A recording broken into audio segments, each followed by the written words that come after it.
Uma das rodadas mais imprevistas do Brasileirão. Clássico em 3 estados, resultado surpreendente na parte de baixo da tabela e time que sonhava em estar entre os tops 10 entrando no rebaixamento. Bora para os 5 vencedores e 5 perdedores que eu tenho certeza que vai te surpreender. Não é o resultado do jogo, mas é o resultado para o campeonato. Bora pro vídeo.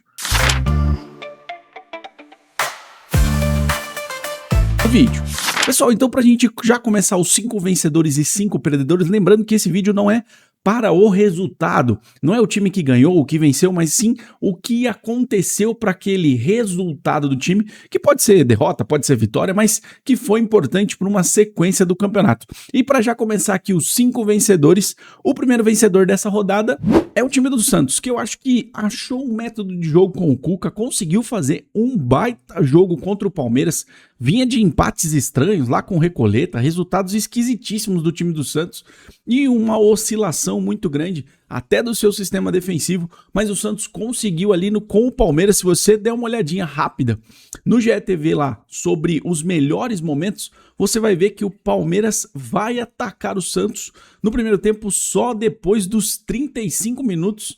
E depois, no segundo tempo, o Santos ainda tem, logo no começo do segundo tempo, mas pelo menos 3 ou 4 chances de sim fazer o gol. Se o Santos tivesse um elenco um pouquinho mais refinado com os seus centroavantes ou com os seus atacantes, com certeza teria feito uma vitória avassaladora para cima do Palmeiras. Um resultado importante para o Santos que dá uma melhoradinha na sua posição. De acordo com o que aconteceu nessa rodada, o Santos sim melhora a sua posição. Mas o importante foi que, apesar do empate, eu tenho certeza que o torcedor santista sai um pouquinho melhor dessa rodada, já que conseguiu fazer um baita de um jogo contra o Palmeiras. Outro vencedor nessa rodada é o Galo. O Galo que tava meio escorraçado aí, né? Não tava vindo jogando bem, saída do Hulk, vários problemas nos bastidores, presidente se afastando dali do dia a dia do clube, várias coisas acontecendo no Galo, muitas crises diferentes, jogadores, né, reclamando, jogadores falando de saídas, jogadores bagunçando completamente o cenário, mas aí o Galo vai para um jogo, né, para um clássico de Minas Gerais contra o Cruzeiro e faz um 3-1 com direito até briga dos seus jogadores. O Lianco foi expulso, tá fazendo um personagem estranho. Torcedor do Galo, deixa aqui nos comentários o que você acha aí do Lianco. Fez uma bobagem ali, mas eu tenho certeza que o torcedor do Galo tá muito, mas muito feliz com o resultado de 3-1.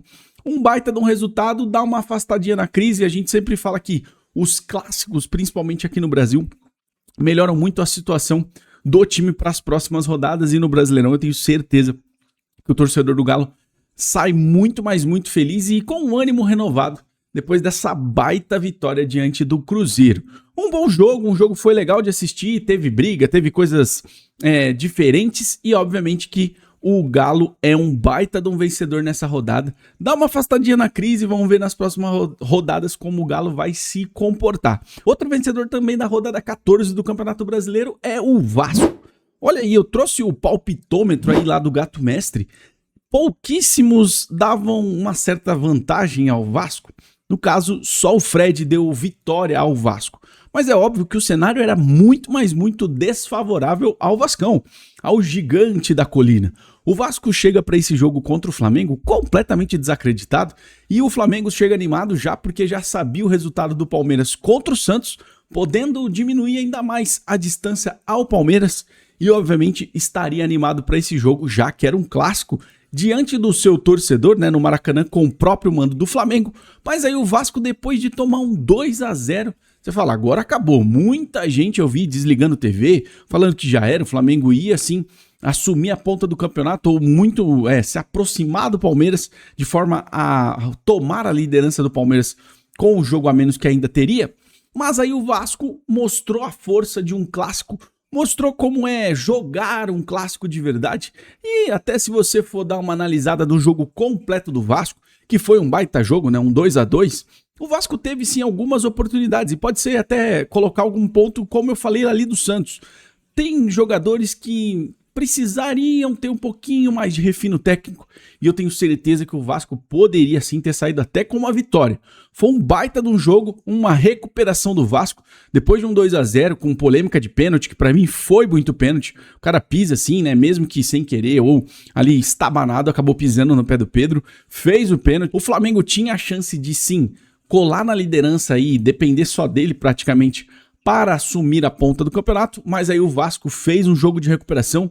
O Renato Gaúcho mostra mais uma superação, já tinha vencido o Palmeiras lá de forma interessante e agora empata um clássico contra o Flamengo com o mando do Flamengo. Muito interessante ver o que o Vasco conseguiu fazer hoje, apesar de todo o cenário controverso, dando o Flamengo como vitorioso de forma até fácil. O Vasco foi lá e buscou o resultado do empate e sai sim como um vencedor. Eu acho que o torcedor do Vasco pode ficar feliz com o resultado de empate. Dá para comemorar? Não muito, mas pelo menos não é uma derrota e mostrou que o time tem sim força para brigar com qualquer um dos times que estão ali na ponta da tabela. Outro vencedor nessa rodada é o Internacional. O Inter do Baldaço, que vinha sendo o pior mandante de todo o Campeonato Brasileiro, conseguiu uma vitória diante de um Fluminense completamente perdido em campo. Analisei alguns torcedores do Flu falando sobre o time que trocou algumas peças não conseguiram voltar, está performando bem. E obviamente que o Inter, com a vitória de 2-0 em cima do Fluminense, garante ali uma melhoria na sua posição no campeonato. Também perde o título de pior mandante, porque agora, né, conseguiu 3 pontos que ajudam a melhorar a campanha do Inter, que vinha numas oscilações. Vi muitos vídeos do Baldaço xingando geral lá com mudanças para ontem, mas obviamente que essa vitória dá uma melhoradinha na situação do Inter. Vamos ver como vai ser para as próximas rodadas, mas é um baita de um vencedor, resultado interessante, diante de um Fluminense que tá brigando lá em cima.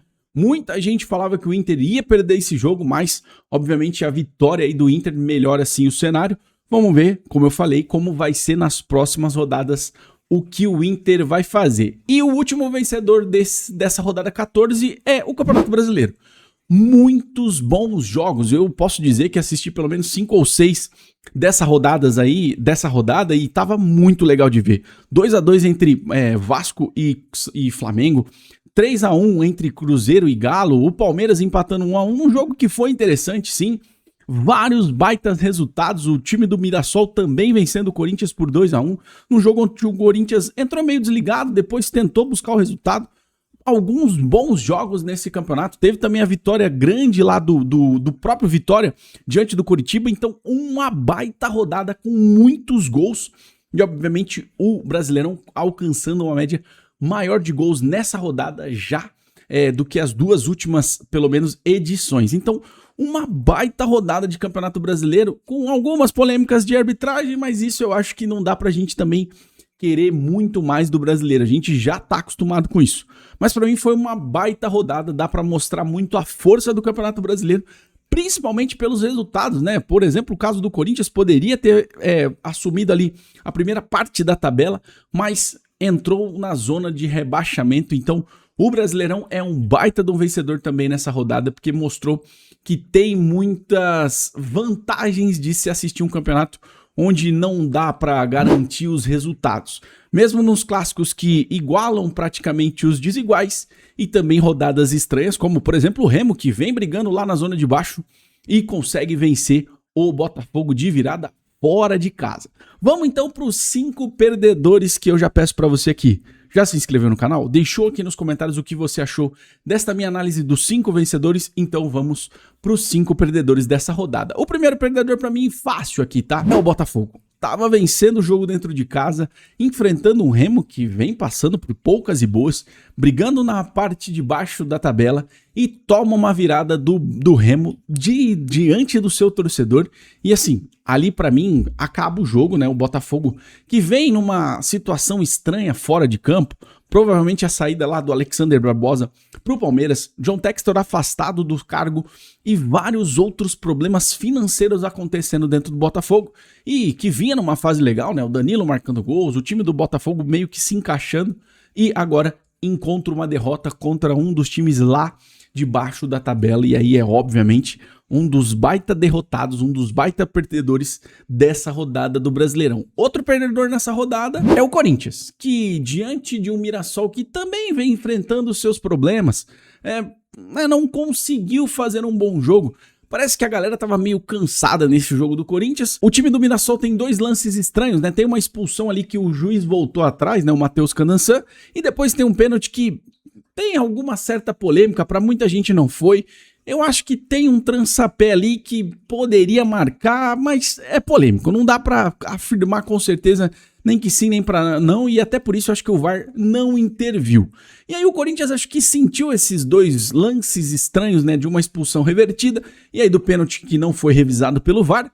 E o Corinthians aí passou a sofrer contra o Mirassol, que tá lá na parte de baixo da tabela, brigando. E, obviamente, mais uma coisa importante para o Corinthians ser um perdedor nessa rodada é que todos os resultados anteriores favoreceram para que o Corinthians entrasse na zona do rebaixamento. O Corinthians, se vencesse, poderia assumir, por exemplo, a nona colocação, a oitava colocação, já ali próximo do Vitória, mas com a derrota cai para dentro da zona do rebaixamento. E vamos ver como vai ser a reação do Corinthians nas próximas rodadas, já que agora vive a realidade de Z4. Muito estranho, mas o Corinthians perdeu e agora tá ali pau a pau com o Mirassol, que é o time que ele perdeu nessa rodada para tentar sair da zona do rebaixamento.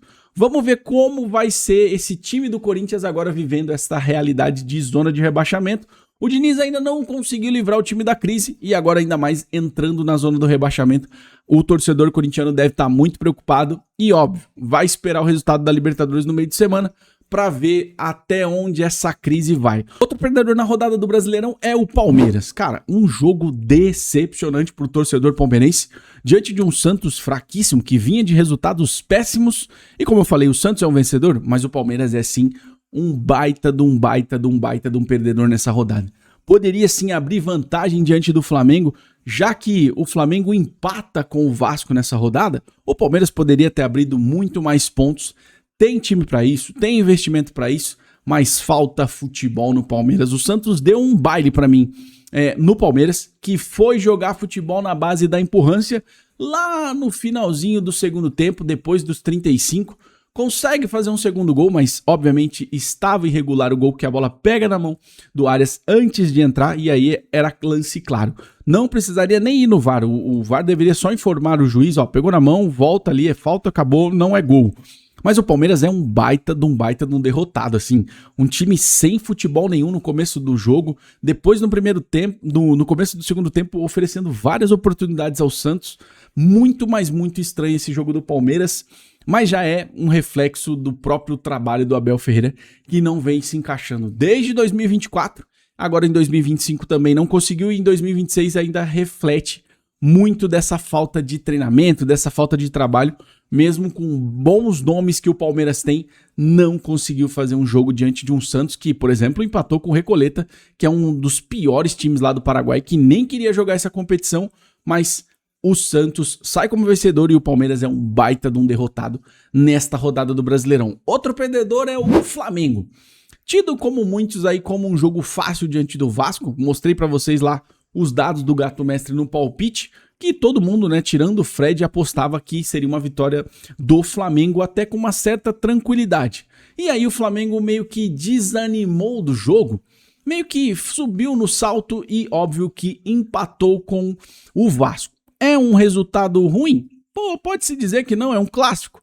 Mas o Flamengo tinha muita chance de colar na liderança do Palmeiras e, obviamente, facilitar a troca de liderança com os jogos que o Flamengo tem a menos, né? O Flamengo tem um jogo a menos, já que o Palmeiras tinha empatado, o Flamengo poderia sim escalonar melhor a sua tabela, mas aí, óbvio, o empate diante do Vasco, de um Vasco que vive uma das piores fases da sua história, o Flamengo é sim um baita perdedor nessa rodada. E outro perdedor pra gente fechar o vídeo, gostou aqui da análise dos perdedores?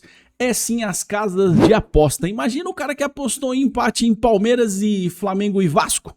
Eu tenho certeza que ele quebrou a banca. Eram dois resultados completamente improváveis. E até mesmo, quem sabe, numa vitória do Remo, diante de um Botafogo jogando em casa, eu acho que esse cara praticamente ficou milionário se existiu esse personagem. As casas de aposta nessa rodada, com tantos resultados estranhos, se teve algum torcedor, algum doido que fez esse tipo de aposta, com certeza quebrou a banca. Espero que vocês tenham gostado do vídeo, se inscreve aqui no canal, deixa o like, comenta aqui comigo o que você achou de 5 perdedores e 5 vencedores da rodada 14 do Brasileirão. Um abraço e eu fui!